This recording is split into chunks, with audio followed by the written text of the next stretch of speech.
이것도 표현을 대단원이고요. 중단원은 미술의 언어, 조형 요소와 원리를 했고요. 대상은 중학교 2학년이고 학습 주제는 조형 요소와 원리, 젠탱글 아트를 이용한 표현. 젠탱글 아트가 뭐죠? 그리고 4주차 수업에서 2주차 내용을 짰네요. 감상 표현 토론이고요. 그리고 제가 학습 형태를 감상 표현 토론이라고 짜놨다고 해서 모두 다 그렇게 할 필요는 없어요. 네, 다들 그렇게 하는 것 같아서. 그리고 상호 인사, 출결 확인, 전시작성기. 전 시간에 배웠던 조형 요소 중 선에 대한 의미나 특징을 묻고 정리한다. 자, 본시학습 목표는 조형 요소를 이해하고 설명할 수 있다. 자신의 주변의 다양한 패턴을 찾아보고 이야기해 볼 수 있다. 행운이라는 개념을 생각해보고 서로의 의견을 공유한다. 젠탱글 아트를 활용하여 자유롭게 표현할 수 있다. 친구들의 작품을 감상하며 존중하는 태도로 갈 수 있다. 이것은 지금 4주 전체의 학습 목표예요. 이렇게 짜면 안 되고요. 지금 2주차, 즉 3차 시와 4차 시기 때문에 이 시간에 할 것만 적는 거예요. 이 시간에 할 것이 뭔지는 안에 내용을 보면 알겠죠. 그리고 지금 전시학습 상기를 보니까 전 시간에 조형 요소와 원리를 2시간 동안 설명한 걸로 돼 있는데, 제가 봤을 때 미술 수업에서 2시간 동안 이렇게 조형 요소와 원리를 설명한다는 것은 제가 봤을 때 괴로운 일이에요. 선생님도 그렇고 학생도 그렇고 그렇게 괴로워할 필요가 없지요. 오히려 조형 요소와 원리를 학생들이 이런저런 방식으로 직접 직관할 만한 그런 체험들이 훨씬 많이 있을 것 같은데요. 그런 것들을 고민해 보시기 바랍니다. 오히려 젠탱글 아트가 뭔지 전혀 설명이 안 돼 있어요. 학생들한테 젠탱글 아트가 뭔지를 설명해야 할 필요가 있다고 생각합니다. 그리고 그것이 조형 요소와 원리와 어떻게 연결되어 있는지 이런 것들을 잘 돼야 되는데, 그리고 학습 요소도 제가 했던 것을 많이 따르고 있는데 꼭 그럴 필요는 없어요. 기본적으로 8차 시에 대한 학습 목표를 진술하고 있다. 3차 시, 4차 시의 학습 목표만 진술해라. 이런 조언하고, 그 다음에 조형 요소와 원리를 교과서에 나와 있다고 해서 그걸 다 가르치는 게 아니라, 그냥 조형 요소와 원리가 얼마나 어려워요. 여러분들도 배워서 아시겠지만, 자, 정물화를 3년 동안 그렸는데도 불구하고 조형 요소와 원리를 모르겠어요. 그래서 조형 요소와 원리를 그냥 말로 하는 건 쉽죠. 그런데 실제로 내가 체험하고 어떤 사진을 찍을 때 구도 같은 것을 조형 요소와 원리에 입각해서 짤 수가 있는가, 이런 것들이 중요하겠죠. 또 조형 요소와 원리를 모두 고려한 사진이 어디 있겠어요. 그 중에 어떤 하나의 것을 강조를 혹은 확대를 혹은 선을, 점을, 면을 혹은 리듬을 이렇게 강조하는 그런 사진들이 있을 수 있겠죠. 그래서 조형 요소와 원리라고 해서 그 포괄적으로 막 하지 말고, 그 중에 내가 조형 요소와 원리 중에 뭐를 할 건지 정해가지고 수업을 더 구체적으로 짜시기 바랍니다. 다음으로는 주제 표현, 주제 탐색, 중2 4주 중에 첫 주 2시간 수업이고요. 고흐, 내 이야기 찾기입니다. 학습 목표는 반 고흐의 작품을 통해 작품에 드러난 반 고흐의 삶을 이해하고 설명할 수 있다. 여러분 할 수 있어요? 저보고 지금 이거 하라면요, 못 할 것 같아요. 지금 이제 해야 한다면 한 2, 3일은 고민해야 될 것 같습니다. 그리고 그렇게 해도 반 고흐의 삶을 이해하고 설명할 수는 없어요. 설명할 수는 없고, 어떤 특정한 사건 혹은 특정한 작품에 대해서 몇 마디 할 수 있을 뿐이라고 생각합니다. 이렇게 포괄적으로 짜놓으면 어떻게 하겠어요? 불가능한 일이에요. 자신이 표현하고 싶은 이야기나 감정을 구체적으로 설명하고 표현할 수 있다. 앞으로 작품을 할 때 작품에 담긴 의미를 유치하는 자세를 가질 수 있다. 작품을 할 때? 제작할 때? 작품을 감상할 때? 작품을 할 때라는 말이, 앞으로 작품을 할 때라는 말이 굉장히 구어적이고 모호한 말이죠. 이런 말들 쓰지 마시고, 지금 이제 학습 목표를 보면 이 4주 동안 할 수업이라는 거에 대한 고려가 전혀 없어요. 그냥 제가 봤을 때는 이번에 고우에 대해서 이야기하고 그 다음에 다른 사람 이야기할 것 같아요. 그 다음 주에 계속 이어서 하는 게 아니라 그럴 것 같고, 지금 이 수업 계획을 하고 있는 사람이 그런 고려가 없다. 그리고 전시학습상기 이미지를 이용한 소통 방법에 대해서 동기유발 방고우의 유명한 작품을 보이면서 작품에 대한 사전 지식을 묻고 작품의 의미를 유추해보는 사진을 가져서 학습 내용에 대해 관심을 갖게 한다. 제가 봤을 때는 이렇게 하면 동기유발이 실패해요. 학습 목표로 같이 큰 소리 읽는다. 작품에 대해서 강의를 해요. 그리고 나의 이야기를 구체화하고 표현하기를 해요. 방고우의 작품에서 사용된 색채를 주안적으로 둘 건지 아니면 그 불꽃 같은 터치를 주안적으로 둘 건지에 따라서 또 수업 많이 달라져요. 두 개 다 다룰 수도 있겠죠. 그런데 두 개 다 다루는 순간 둘 중에 어떤 것도 학생들이 명확하게 알기 힘들어요. 그래서 저 같으면 둘 중에 하나를 고르겠어요. 그리고 그 둘 중에 하나를 고른 것을 다양한 방식으로 학생들이 이게 어떻게 나의 감정과 연결될 수 있는가, 또 그런 방식으로 내 감정을 표현한다면 내가 어떻게 해볼 수 있을까, 이런 것들을 구체적으로 제시하는 그런 수업이 되어야 할 것 같은데 지금은 굉장히 포괄적이에요. 지금 굉장히 포괄적이고, 저는 어떤 작가의 작품도 여러 개를 막 제시한다고 좋은 건 아니라고 생각해요. 저는 단 하나의 작품에 대해서도 명확하고 좀 더 섬세한 이야기, 그리고 그것을 내가 놓고 쫙 봤을 때 우리는 보통 불안하면 대충 보고 넘어가거든요. 왜냐하면 거기에 대해서 할 말이 별로 없을 것 같거든요. 그런데 그림의 참맛이라는 것은 하나의 작품을 놓고 끝없이 그 작품에 대해서 이런 거 아닐까? 저런 거 아닐까? 이렇게 생각해 볼 수 있을까? 이런 비밀의 어떤 누군가 나에게 마음을 담아준 비밀 선물을 계속 한 컵씩 겪어보면서 거기에 적혀있는 스밀한 비밀의 메시지들을 찾아보는 것, 이런 게 저는 그림 감상에서 중요하다고 생각하는데, 그러려면 여러 개를 여러 가지 관점으로 보려고 하면 안 돼요. 하나의 작품을 보다 깊이 보려고 하는 훈련, 이런 것들이 교사에게도 필요해요. 교사들도 잘 모르니까 빨리 넘어가고 싶거든요. 대충 설명하고 넘어가고 싶거든요. 학생도 마찬가지고요. 그래서 하나의 작품에 대해서 정말 창의적으로 봐본다, 이런 것들을 저는 했으면 좋겠다는 생각입니다. 다음으로는 전통미술의 맥, 즐거운 문화 속 공예, 그리고 중3이고 일상 속의 공예 작품이 주는 즐거움 찾기, 그리고 마지막 시간이네요. 4주차에 2시간이네요. 1. 표현력을 기를 수 있다. 와, 이런 말은 거의 그 미술과 교육과정의 전체 미술과의 목표 정도예요. 엄청 거대한 목표를 짜셨고요. 그리고 작품을 완성시켰을 때 뿌듯함을 느낄 수 있다. 좀 더 구어지만 문어로 좀 바꿔서 할 수 나쁘진 않은 것 같습니다. 성취감을 느낄 수, 성취감이라고 표현하면 이게 좋겠죠. 작품을 완성시키고 자타 작품을 감상하면서 성취감을 느낄 수 있다, 이렇게 표현할 수 있겠죠. 자, 미술 작품이 가지고 있는 여유로움을 느낄 수 있다. 이것도 너무 추상적이고 포괄적인 이야기예요. 그 다음에 학습 형태의 실습 위주라는 말은 이제 표현이라고 하겠죠. 이제 우리의 미술과 영어에서는 이거 실습 위주라고 안 하고 표현이라고 씁니다. 그리고 동기유발. 그래서 지금 이 작품만을, 이 학습 목표만을 가지고는 뭘 하겠다는 건지 알 수가 없어요.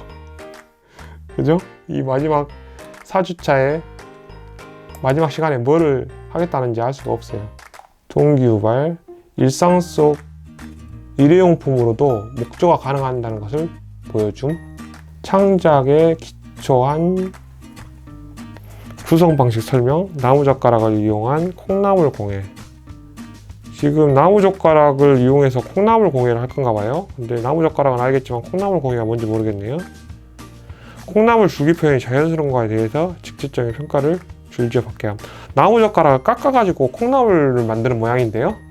제가 봤을 때 이 수업 계획에서 좋은 점은 장점이 많이 있어요. 장점이 많이 있는데 가장 큰 장점은 이런 거예요. 이 사람이 되게 미술을 좋아하는구나. 이 수업을 짠 사람이 미술을 좋아하고 뭔가 이 수업을 짜면서 머릿속에 막 상을 그리면서, 우리가 수업을 하고 있는 어떤 상황을 머릿속에 그리면서 이 계획을 짰다. 그런 생각이 듭니다. 그런 생각이 들지만 또 이제 한계도 명확해요. 아까 학습 목표에서 읽어봐서 알겠지만 지금 전혀 지금 이 학습 목표 교수학습 과정안이라는 이 형식에 대해서 이해를 못하고 있는 포괄적인 학습 목표고요. 그리고 흔히 공예나 디자인, 공예에서 그런 경우가 많아요. 공예에서 그런 경우가 많은데 이거를 우리 왜 해야지? 예를 들면 나무젓가락을 깎아가지고 콩나물을 왜 만들어야 돼요? 나무젓가락을 깎아서 콩나물을 만들면 안 된단 말이 아니라 나무젓가락을 깎아가지고 콩나물을 만드는 이유가 미술교사에게 명확해야 되고 그 명확한 것이 학생들에게 전달이 돼야 된다는 거예요. 그래야지 학생들이 멜없이 시키니까가 아니에요. 멜없이 시키니까 하는 거 이렇게 되면 안 되거든요. 여러분들이 미술대학을 들어와가지고 졸업작품들을 하는데 내 표현 충동에 의해서 작품을 만드는 게 아니라 졸업해야 하니까 만드는 것처럼 괴로운 일이 어디 있겠습니까? 또 무의미한 일이 어디 있겠어요? 그런 방식으로 작업을 하면 계속 할 수가 없죠. 자기가 의미 부여를 못하는데 어떻게 하겠어요? 그래서 학생들도 늘 이거를 왜 하는지에 대한 명확한 게 있어야 됩니다. 최소한 진짜 아무 생각 없이 모든 의도를 버리고 이 나무를 깎아가지고 이쑤시개를 우리가 만들어 보자. 그래가지고 생각을 비우고 온 몸에 모든 걸 집중하는 표현 활동, 이 우리에게 주는 어떤 느낌에 대해서 끝나고 이야기해보자. 그리고 하는 동안에는 침묵. 그리고 나무를 깎아가지고 이쑤시개를 만들어. 이쑤시개를 참 목에다가 목걸이를 만들어가지고 걸어가지고 다니면서 이게 내가 이만한 나무를 깎아가지고 만든 이쑤시개야. 이렇게 말하면서 그때 우리가 머리를 비워내고 몸으로 모든 걸 해봤던 경험을 한번 느껴보자. 이런 의도라도 명확해야 한다는 거죠. 그런데 흔히들 보면 공예가 영역의 특성상 그런 그냥 멜없이 그런 경우가 많은 것 같아요. 그래서 늘 공예 전공하시는 분들 또 공예와 관련된 수업을 계획하시는 선생님들이 이걸 왜? 라는 거에 대해서 늘 생각해보고 학생들이 그것을 명확하게 의식할 수 있도록 해줘야 한다고 생각합니다. 전통미술의 아름다움, 마음을 담은 글씨, 중학교 1학년이고요. 그리고 3주차의 수업이네요. 3주차의 2시간 수업입니다. 1. 정각의 재료와 연구를 효과적으로 사용할 수 있다. 나쁘지 않죠. 정각의 표현 기법을 이해할 수 있다. 그러니까 지금 이거는 5, 6차 시에 맞는 학습 목표라고 할 수 있겠습니다. 그런데 좀 포괄적이긴 해요. 이걸 보고는 뭘 지금 하고 있는지 알 수가 없거든요. 그런데 재료와 연구, 표현 기법을 이해할 수 있다. 좀 포괄적이고 크긴 합니다. 그래서 지금 이것만 읽고는 뭘 하겠다는 건지 모르겠어요. 학습 주제가 음각으로 표현하기인데요. 그래서 이걸 읽어보면 전시학습에서는 뭘 했는지 보죠. 서예에 대해서 간단히 묻고 정리한다. 그러니까 지금 8차 시에서 4주 수업에서 3주 수업인데요. 3주차 수업에서는 음각으로 표현하기, 그러니까 정각의 재료와 연구, 표현 기법을 이용해서 뭔가 표현하는 거예요. 근데 전 시간에 뭐 했냐? 서예를 한 거예요. 그러니까 아까도 제가 계속 말했지만 이 학습 지도 안에 4주라는 하나의 세트를 이해하지 못하고 있는 겁니다. 그래서 4주라는 세트, 첫 주에는 어떤 개관하고 이 단원에 대해서 개관하고 그 다음에 표현 수업이라면 아이디어 스케치하고 그 다음 주에는 아이디어 스케치를 발전시켜서 이제 본래 작업에 들어가고 또 3주차에는 그 본래 작업했던 것을 계속 발전시키면서 완성시켜 하고 4주차에는 완성을 마무리하고 서로의 작품을 감상하면서 의미를 반추해보는 시간, 이런 게 기본적인 수업의 한 세트라고 할 수 있습니다. 그런데 지금 전혀 이해하지 못하고 정각을 이번 주에 하는데 저번 주에는 서예를 했어, 이렇게 설정되는 거예요. 서예를 2시간 동안 어떻게 합니까? 정각은 이번 동안 2시간 동안 어떻게 해야지 어떻게 완성해요? 그게 불가능한 일이에요. 또 뭐 사구인, 주문인, 백문인 이런 또 좌우가 바뀌면 안 된다, 인면을 고른 사포로 안 된다, 이런 새기는 순서들을 쭉 설명하고 있어요. 그리고 나서 실제로 표현도 하죠. 그런데 2시간 동안 이걸 쭉 설명하고 표현까지 애들이 발상부터 표현까지 어떻게 다 하냐고요. 불가능한 일이에요. 그리고 학생들이 아우도 없고 뭐 성명인, 아우인, 사구인, 주문인, 백문인 이런 것들을 학생들이 지금 새길 거예요? 새길 거면 설명할 이유가 있어요. 그런데 새길 것이 아니라면 설명할 이유가 없어요. 오히려 발상에 주목해야죠. 학생들이 이걸 왜 파는지, 또 이걸 파서 뭐 할 건지, 어떻게 기발하게 파볼 건지, 어떻게 보다 더 자기가 어떤 주제의 메시지를 전할 건지. 그냥 이름 파는 건 너무 흔하지 않아요? 자기 이름을 뭐 파가지고 뭐 제일 편하긴 하겠죠. 발상할 때 해야 할 게 명확하니까. 그런데 자기의 뭔가 메시지를 전해야 되지 않겠어요? 도장을 통해서. 그래서 늘 그 도장을 찍을 때마다 뭔가 자기의 메시지를, 자기 삶에서 어떤 핵심 가치, 뭐 애플에서는 think difference, 다르게 생각하라 라는 게 그 핵심, 그 기업의 핵심 가치 아닙니까?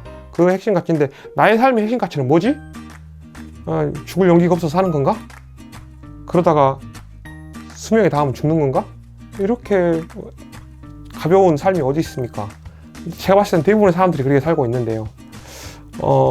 그래서 도장 파기를 굉장히 무겁고 의미 있는 수업으로 만들 수도 있을 거라고 생각합니다. 그래서 그 다음에 만약에 글씨만 쓰는 게 아니라 그 앞에다가 뭔가 이 그림만 보면 내가 내 삶의 의미를 다시 한번 재구성할 의지를 다지는 그런 것들로 만들어 볼 수도 있다고 생각해요. 그래서 그런 의미를 어떻게 부여할 것인가, 이런 것들이 중요하다고 생각합니다. 다음은 표현의 즐거움, 드로잉의 세계, 중학교 1학년, 피카소, 다른 의견들의 대화. 이건 내가 한 것 같은데. 예. 그 다음에 1, 2차시고요. 8시간 하는데 이제 4주 중에 첫 번째 수업입니다. 1. 트루즈 로트렉의 작품과 드로잉을 비교해 감상할 수 있다. 드로잉과 회화 작품의 연결성을 찾아보고 드로잉을 카피해 볼 수 있다. 가장 최근 인상적이었던 일을 작업해보고 한 손으로 크로키를 보며 비교할 수 있다. 한 손으로 크로키해보며 비교할 수 있다. 먼저 가장 최근 인상적이었던 일을 작업해보고 라는 말이 되게 추상적이죠. 뭐 크로키 한단 말이에요? 그런 말인 것 같은데, 그럼 작업해보고 라는 말을 넣을 필요가 없죠. 최근에 가장 인상적이었던 일을 한 손 크로키로 표현해 볼 수 있다. 이런 식으로 하면 되겠죠. 자타의 작품에 대한 느낌을 말하면서 새로운 대화의 가능성을 모색할 수 있다. 이거는 뭔가 지금 제가 쓰고 있는, 제가 예시로 제시한 것과 학생이 짠 것이 막 뒤섞여 있는 것 같은데요. 일단 학습 주제는 다른 걸로 바꿔야 될 것 같고요. 지금 피카소가 중요한 게 아니라 뚜르즈 로트렉이 중요한 것 같고, 그 다음에 크로키와 컨투어 드로잉의 대비가 중요한 것 같은데, 제가 봤을 때는 크로키하고 컨투어 드로잉이 그렇게 대립하는 드로잉의 방법인가? 그리고 혹시 그걸 대립하는 방법으로 강조하고 싶으면 좀 더 그 대립 구도를 명확하게 해야 할 것 같은 생각이 듭니다. 그리고 중학교 1학년들에게 뭐 해볼 수는 있겠죠. 해볼 수는 있겠고, 지금 8차, 이것도 역시 4주짜리 수업인데 그 4주짜리 수업에서 첫 주에 하는 수업이에요. 그런데 지금 여전히 다른 나머지 3주가 세트라는 느낌이 없어요. 그리고 그 다음에 뭐를 할지, 차시에고 뭐 한가 볼까요?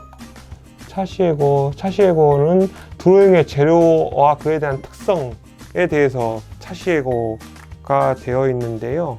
그러니까 이번 주에는 상당히 섬세하게 컨투어 드로잉과 또 섬세하고 전문적인 내용이죠. 컨투어 드로잉과 크로키는 기본적으로 동세를 빠른 선으로 표현하는 것, 컨투어 드로잉은 뭐 동세를 표현할 수도 있겠지만 기본적으로는 정지에 있는 물체를 한 손으로 쭉 따라가면서 윤곽을 소묘하는 건데요. 보면 유사성도 있고 차이도 있을 것 같은데, 지금 어떤 부분을 정확하게 이 미술교사가 대비각 속에서 이 학생들에게 전달하려고 하는지 잘 모르겠어요. 이 지도안은 이 짠 학생과 좀 더 대화를 해봐야지 알 수 있을 것 같습니다. 기본적으로 아까 말했듯이 전체 4주가 하나의 세트라는 그런 개념이 아직은 없고요. 그리고 수업을 할 때 이렇게도 할 수 있고 저렇게도 할 수 있고 이렇게 짜면 안 돼요. 좀 이런 성격도 있고 저런 성격도 있고 이렇게 짜는 게 아니라 명확해야 돼. 좌우가. 그래서 마치 나침반이 남북을 가리키는 것처럼 이 수업은 무엇과 무엇 사이에 뚜렷한 대립 속에서 학생들이 이것과 이것의 차이를 명확하게 발견해 보는 거예요. 이거 애매하면 안 돼. 애매하면 안 되고 마치 나침반이 남북을 가리키는 것처럼 명확해야 돼요. 그럼 이렇게 뭔가를 컨투어 드로잉과 크로키 사이에 대비를 짜려면 그런 명확한 것들 속에서 예를 들면 차가운 추상, 뜨거운 추상 이런 것처럼 아주 명확한 대비가 있어야 되는 거죠. 그렇게 짜야 할 것 같은 생각입니다. 이거는 좀 혼란스러워요. 혼란스러운 계획서라고 할 수 있겠습니다. 발상과 조형 탐구, 생각을 깨우는 발상, 중학교 3학년, 그리고 2, 3차시? 2, 3차시는 또 뭐죠? 1, 2차시면 1, 2차시고 3, 4차시면 3, 4차시일 텐데 2, 3차시를 짰어요. 그럼 그렇다 칩시다. 발상과 패러디, 나는 이렇게 생각해. 네. 그리고 다양한 발상 방법과 소재를 사용해 표현할 수 있다. 포괄적이죠? 다른 사람과 자신의 발상을 토대로 새로운 구상을 할 수 있다. 패러디 작품을 단순하게 소비할 수 있다. 3번은 무슨 말인지 잘 모르겠어요. 무슨 말인지 잘 모르겠고, 전시학습은 여러 가지 발상법을 간단히 확인하고 정리한다. 지금 패러디가 주요한 방법으로 발상을 해보는 것 같은데요. 그래서 다양한 발상 방법이 아니라 패러디를 통한 혹은 패러디를 이용한, 그리고 지금 여기 보면 주제도 없어요. 주제가 없는데 다양한 패러디, 다양한 명화 패러디를 소개해주고 원작과 어떤 점이 다르게 느껴지는지 생각해 보도록 한다. 구상, 발상이겠죠. 구상이 아니고. 아이디어 스케치를 기계하고 특수한 것이 아니라 소재의 특성을 살리는 발상에 집중하도록 한다. 메시지나 의미에 너무 집중한 나머지 스케치에 어려움을 갖지 않도록 한다. 여러 발상 방법을 토대로 다양한 소재를 활용하여 아이디어 스케치를 작성한다. 이것 자체가 지금 명확하지 않아요. 학생들에게 자, 패러디한 명화를 몇 개 보여줬어요. 그리고 오늘 패러디를 할 거라고 그래요. 그 다음에 학생들이 이런저런 방식으로 패러디를 해보도록 한다. 그러면 여러분들이 학생이라고 생각하고 선생님이 그거 시킨다고 생각해 보세요. 그러면은 금방 뭐가 떠오를 것 같아요? 패러디를 하되, 자, A와 D를 합친다 칩시다. A와 B를 합친다고 합시다. 아니면 A와 나를 뭐 합치는 거예요?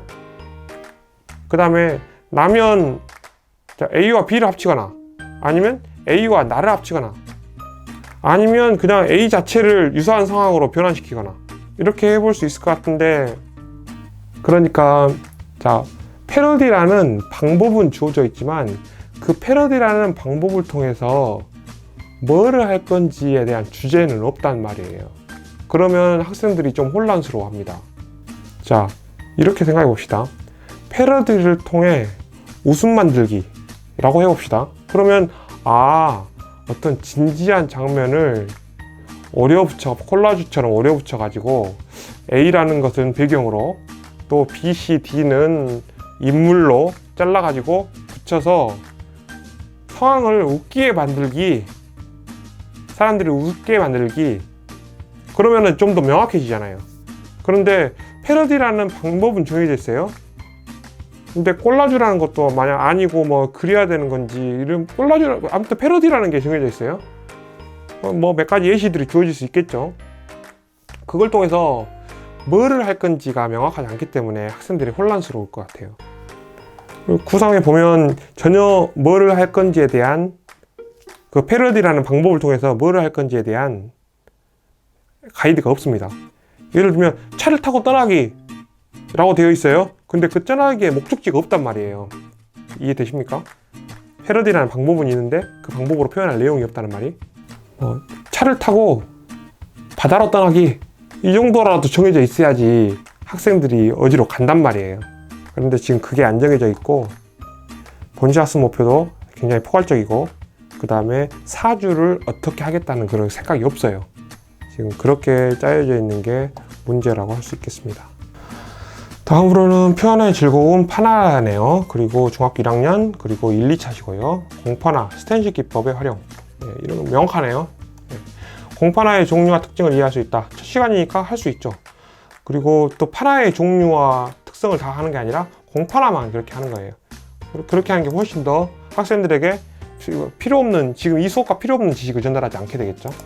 생활 속 공파나의 활용 사례를 알아보고 응용하여 표현할 수 있다. 그렇죠. 공파나가 실제로 우리 옷에 많이 쓰이니까요. 이런 것도 지금 실크 스크린이라는 공파나 아닙니까?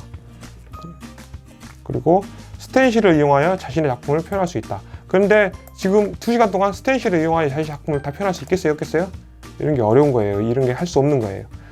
그래서 스텐실을 이용한 자기 작품 계획을 세울 수 있다. 이렇게 할 수도 있고요. 지금 이것도 보면 방법은 있는데 목적지는 없죠.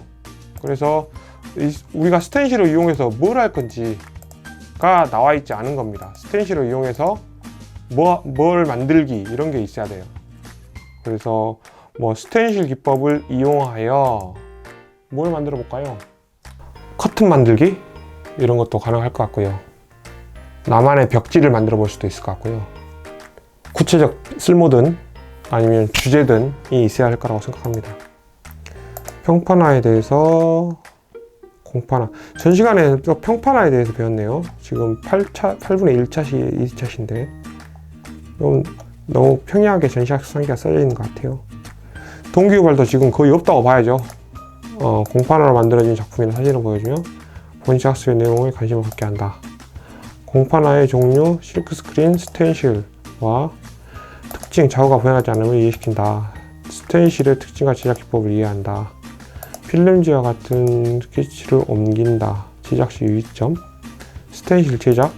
지금 보니까 2시간 안에 스텐실을 제작해서 끝내는 거라고 지금 생각하고 있는 것 같아요. 그런데 그럴 수가 없다. 또 실제로 그렇게 가능한다 치더라도 그렇게 빨리빨리 해가지고 뭐 하겠어요.